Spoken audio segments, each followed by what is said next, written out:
18. Och eventuella frågor ber jag att vi får samla upp till efter anförandet.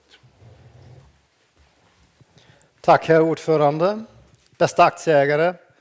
Det är ett sant nöje att få vara här idag och berätta om verksamheten för 2018. Det är mycket glädjande att se att så många av er väljer att komma hit. Jag har varit med på de senaste 4 års bolagsstämmor och det har varit stadigt ökande antal intresserade och aktiva ägare. Och det är mycket roligt. Det är också väldigt roligt att vara här i Rottneros park. Parken och bruket hänger ihop genom historien och har också varit förlaga för Selma Lagerlöfs Gösta Berlings sagor. Så det är mycket trevligt att vara i sådana här kulturella miljöer där vi ser hur saker och ting hänger ihop över tiden men också förändras när de får släppa fri från varandra. När ni kommit in så har ni kanske sett att vi har en ny logotyp och den tänkte jag introducera här nu eftersom den kommer att finnas under presentationen på olika ställen. Hej, Lennart Eberli här, VD på Rottneros. Det finns flera anledningar varför vi valt att ta fram en ny logotyp. Den första logotypen ritades 1963 och reviderades flera gånger fram till 1972 då vår befintliga logotyp kom till. Rottneros och mycket runt om oss har förändrats under 47 år. Logotypen är uppbyggd av 3 element. Kronan är skogen. Den är vår hjärta och har skänkt oss framgång. Cirkeln symboliserar att vi alltid är i förändring och en del i ett kretslopp. R står för Rottneros, företaget genom tiden. Vår nya logotyp visar dagens Rottneros, såväl det vi gör men också hur vi arbetar, engagerar oss och behandlar varandra och miljön. Vi använder färger hämtade från skogarna i Hälsingland och Värmland. Och från våra högkvalitativa produkter.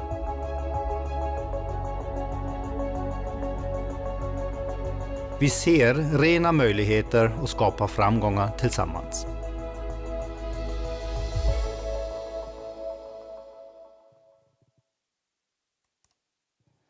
Då kan man ju fråga sig varför ett nytt logotyp. Nu har det gått 5 år där Rottneros har gjort ett positivt resultat. Vi tycker att vi visar att vi är på rätt väg, vi är framgångsrika och vi är stolta över det vi åstadkommit. Och vi är också självsäkra på att vi skapar något som skapar värde för både närmiljön, medarbetare, ägarna och våra kunder. Och det vill vi ge uttryck för. Också i tider där hållbarhet har blivit allt viktigare. Vi gör hållbara produkter. Vi visar att vi är ett hållbart företag som tar sitt sociala ansvar, sitt miljöansvar, men också sitt finansiella ansvar genom att skapa utdelningar. Och det har vi försökt ge uttryck i både den grafiska utformningen och färgvalet. Men nog om det, nu ska vi titta på vad 2018 har inneburit. Och som ni har redan läst, 2018 var ett rekordår och det ska vi titta på lite närmare.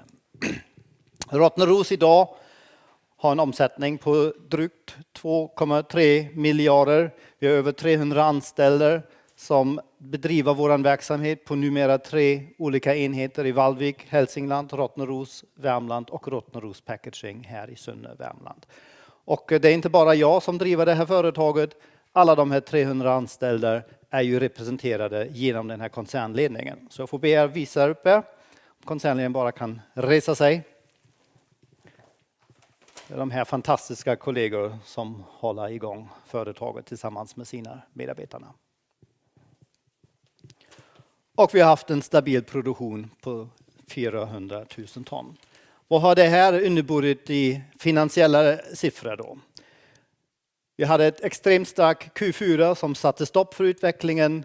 Sammantaget hade vi en lönsamhets- och resultatförbättring på 89% i fjol. Vi har visat att vi klarar av att ligga på en stabil produktionstakt runt 400 000 ton. Vi har mer att göra, det jobbar vi med. Men vi känner oss tryggt att vi har höjt lägsta nivån av det som vi åstadkommer. Samtidigt som vi trycker upp den högsta nivån hela tiden. Och det ligger en förslag på en aktieutdelning på 70 öre som är en signifikant ökning från fjolårets utdelningen. Och vad ligger bakom den här utvecklingen? Jo, vi har ett finansiellt resultat som är såklart väldigt avhängigt pris och valutor. Och priserna för massan har varit väldigt lönsamt och gynnsamt i den första stapeln. Om vi går från 156 miljoner längst till vänster som var resultatet 2017 så har pris och valuta bidragit med 353 miljoner uppåt. Det hade varit ännu mer om inte vi hade gjort en del massasäkringar. De höll tillbaka det här resultatet men de har ju försvunnit med början av det här året. Utvecklingen hölls tillbaka också av ökade rörliga kostnader. Ved framför allt har blivit dyrare men också kemikalier och el. Vi jobbade med att hålla våra fasta kostnader i schack. Vi har en förbättring där. Och det är ju det arbete som alltid pågår i den här typen av processindustri. Produktivitet och kostnadseffektivitet måste vi jobba med alla dagar i år per år. Samma summarum så hamnar vi på 295 miljoner, vilket är ett fantastiskt resultat. Tittar vi på underliggande marknadstrender så ser vi att till vänster kurvan för kemisk massa som har gått upp väldigt högt, både i dollar men också i svenska kronor. Vi har peakat under hösten i fjol på 1240 kronor och sedan dess har vi sett en nedgång. Nedgången har bromsats upp något av en försvagning på kronan. Och också de här högutbytesmassor som produceras vid Rottneros bruk har sett liknande uppgång men prisnivån överlag är något lägre på dem. Så att det är en utveckling vi har sett. Det var en lång uppgång, ovanligt lång inom massaindustrin som annars brukar vara cykliskt, lite kortare och också mycket i höjden och amplituden av den här uppgången. Det som höll tillbaka, som jag sa, var ju våra vedkostnader. Ordföranden inledde med att det var väldigt varmt här i fjol och det fortsatte ju under hela fjolårets sommar. Det var torka, det var skogsbränder. Det satt begränsningar på avverkningar och det har ju satt sina spår. Samtidigt som vi har ett högt kapacitetsutnyttjande i hela den svenska skogsindustrin. Fabrikerna går för fullt, efterfrågar råvaran och det gör ju att priserna går upp. Det var tecken på en stark konjunktur som har rått då. Och som sagt var det inte bara den torka sommaren men också en blöd höst och lång vinter 2017-18 som påverkade avverkningsmöjligheter. Vi klarade oss i fjol utan produktionsbegränsningar på grund av vedbrist. Vi köpte lite mer på import. Det har också bidragit till kostnadsökningar för att säkerställa att våra kunder får de produkter som vi tillverkar. Vi gör en del specialprodukter och våra kunder är beroende på att vi klarar av att leverera. Det har renderat i en aktiekursutveckling som vi kan visa här. Och man pratar om total shareholder return, aktieägarvärdet som har skapats under 2017. Ingångsvärdet, slutkursen 2017 var 7,15 och den har ju gått upp sen till 8,24. Så 1,09 kronor på varje aktie har aktiekursen gått upp under året. Plus den utdelningen som ska bestämmas om idag på 70 öre ger en total ökning på 1,79 eller 25% avkastning. Kursen har därefter fortsatt och det verkar finnas en stark tro på marknaden för skogsindustrin och Rottneros i synnerhet som är ju mycket trevligt. Tittar vi på marknaden som vi arbetar på och där vi säljer våra produkter, lite grann trender, cykliteten och de utmaningar som vi ser, så är ju den europeiska marknaden för avsalumassa indelat så här. Merparten är kartong och grafiska papper. Det är dit avsalumassa säljs. Och kartong är en ökande andel. Vi ser också en liten del till mjukpapper, toalettpapper, hushållspapper som är växande. Ser man de här olika segment över tid så ser vi att det grafiska sektorn, det är de här newsprint, magazine paper och finpapper, har en strukturförändring som pågår som gör att mängden av dessa papper minskar. Det är digitalisering, sättet som vi konsumerar nyheter och kommunicerar med varandra sker elektroniskt och inte på papper på samma sätt som tidigare. Samtidigt som de andra områden har en tillväxt och det gör ju att totalmarknaden är fortsatt i balans. Och vi säljer ju allt mer in i den kartong- och förpackningsbranschen. Det ser vi på nästa bild. Där vi har de segment som vi säljer till. 29% går till förpackningar, det är en ökande andel. 23% till skriv- och tryckbranschen som en minskande andel. Vi har fortfarande trogna, långsiktiga kunder som vi naturligtvis förser med massa så länge de önskar så. Mjukpapper försöker vi vara lite mindre exponerat mot. Det är framförallt eukalyptus, kortfibrig massa från Sydamerika som går in i den här sektorn. Och sen har vi våra specialiteter som filterpapper, elektroniska applikationer och specialapplikationer. Där vi har höga inträdesbarriärer för konkurrenter. Det är en lång valideringsprocess för våra massor in i den här produktionsprocessen som våra kunder bedriver. Och här ser vi en ganska stabil efterfrågan. Men oavsett hur mycket specialprodukter vi gör så är vi på en global marknad. Priserna sätts globalt och i den här typen av råvarumarknaden så är det balansen mellan utbud och efterfrågan som är avgörande. Och den gula grafen som ni ser, prisutveckling och en sån stark prisuppgång så köper man som konsument av massa alltid lite mer än man behöver. För man vet nästa månad så kommer det bli lite dyrare. Så man bygger ett lager. Och där ser vi lagerutvecklingen mätt i antal dagar per förbrukning i de blåa staplar. Och de har gått upp under hösten. Vi brukar säga runt 35 dagar i balans i marknaden. Växer där och lagren sväljer. Då kommer det så småningom sätta sin spår på prissättningen. Och där ser vi kurvan har vikit av under hösten 2018. Lagernivån är fortsatt högre. Ekonomin globalt bromsar in. Kina har bromsat in. Och vi ser även våra europeiska kunder som konsumerar lite mer. Och det är också en psykologisk process. När man vet att nästa månads pris kommer att bli lite lägre. Ja, då köper man ju lite mindre och betar av sitt lager som man har byggt upp under en längre tid.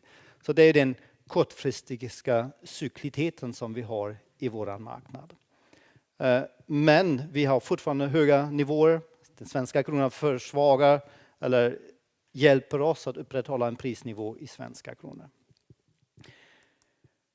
Men det är den cykliteten. Om vi ser framåt och vilka trender som finns som på lång sikt enligt vår bedömning påverkar massamarknaden så finns det 4 huvudområden.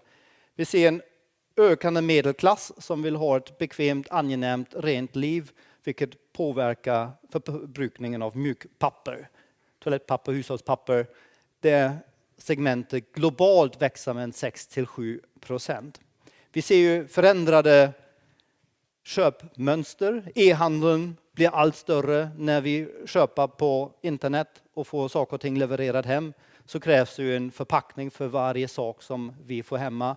Istället för mera effektiva storförpackningar som hamnar i en butik.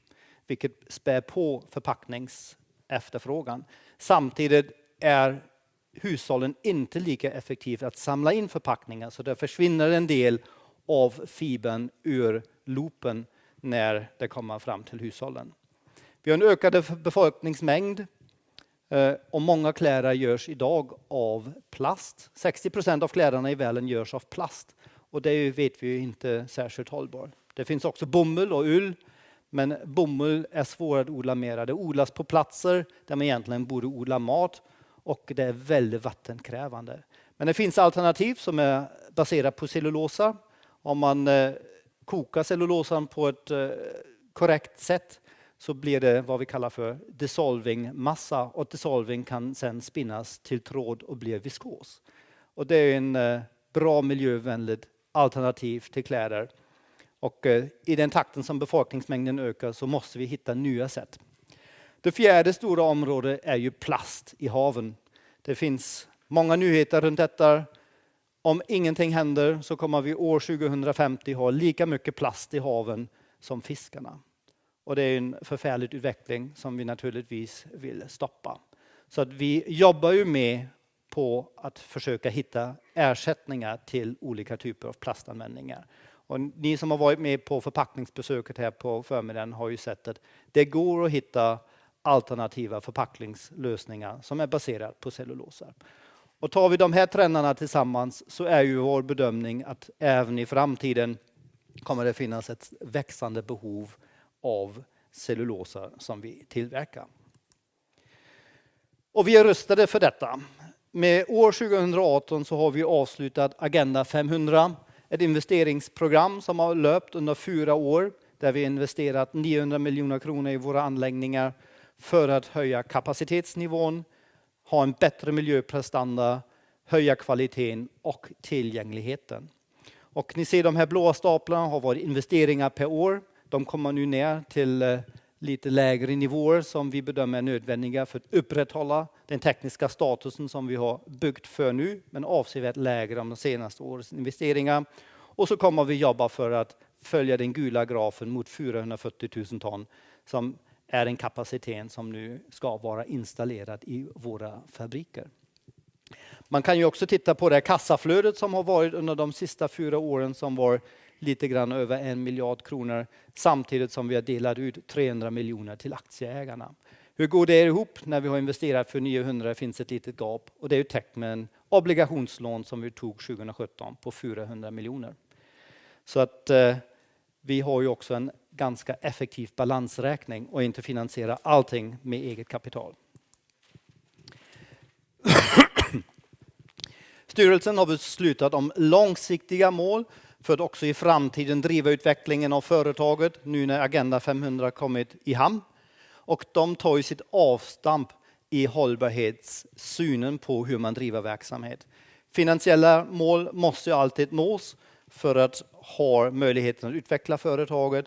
Det är också en social aspekt i hur man bedriver företaget, hur man förhåller sig till varandra, hur vi tar hand om våra medarbetare. Och så finns det miljöaspekten. Men vi börjar med de finansiella målen. Vi ska fortsätta en bra utdelning. Vi ska bibehålla en hög soliditet, en stabil balansräkning. Vi ska fortsätta trimma upp anläggningar och få ut mera massa varje år som går. Samtidigt ska vi försöka bredda vårt affärsuppbjudande mot marknaden och hitta nya intäktskällor som vi inte enbart är beroende av massaförsäljningen. Ett företag idag måste ta hand om sina anställda på ett ansvarsfullt sätt. Vår vision är att vi ska ha 0 olyckor med frånvaro inom våra anläggningar. Vi vill öka andelen kvinnor och mångfald upp till 30% år 2025. Idag ligger vi på 18%. Och vi har ju också en uppförandekod som beskriver hur vi förhåller oss till våra konkurrenter, kunder och leverantörer.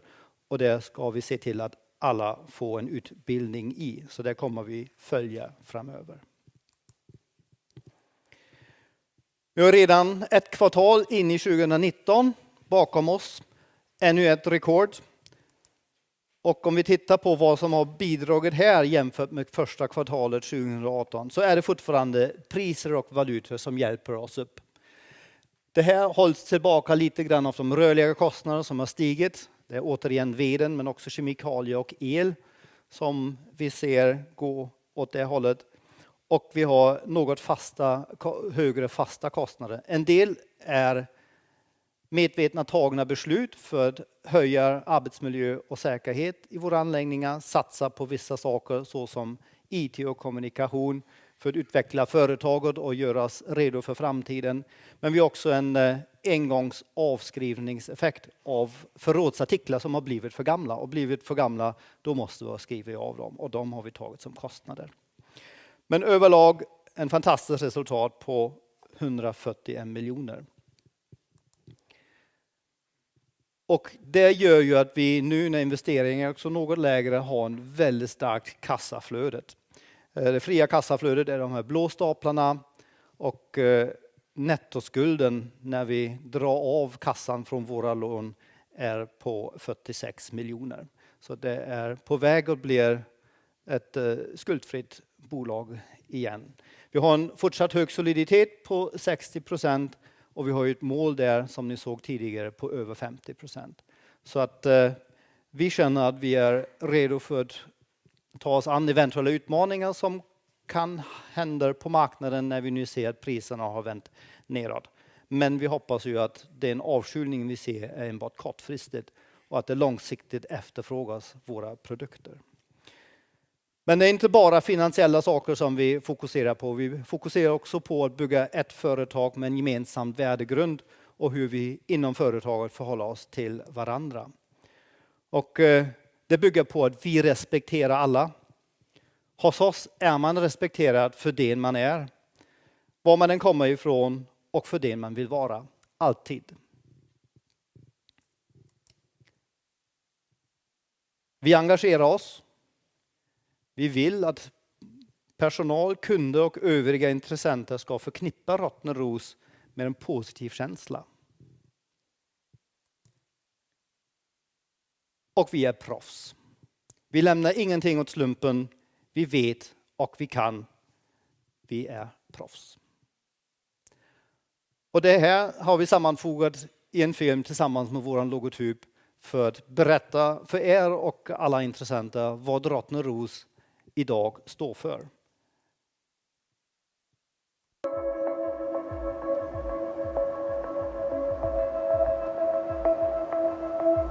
Rottneros är tillsammans med hela skogsbranschen en del av lösningen för en hållbar morgondag. Vår ambition är att träd och cellulosafibrer ska utgöra förnybara och återvinningsbara produkter som bidrar till en sänkning av koldioxidutsläppen. Rottneros har varit verksamma i över 100 år. Vi har vunnit framgång genom att vara innovativa och utvecklats på nya marknader genom kundanpassade produkter. Vi är bra på att utveckla fiber med väldigt specifika egenskaper och kan snabbt ta fram prover och prototyper. De senaste årens investeringar på närmare 900 miljoner kronor har minskat miljöavtrycket i våra fabriker påtagligt, samtidigt som vi ökat produktionskapaciteten betydligt. Bland annat genom en ny panna som drivs med biobränsle istället för olja. Ett svaggassystem för att reducera svavelutsläppen och en utbyggd reningsanläggning med biogasproduktion som används som energikälla i produktionen. Vi som arbetar på Rottneros respekterar alla slags människor, oavsett bakgrund, hudfärg, kön eller religion. Vi är engagerade och effektiva i nära kundrelationer och utvecklas ständigt för att få en bättre och mer hållbar värld. Vi ser fler möjligheter än någonsin.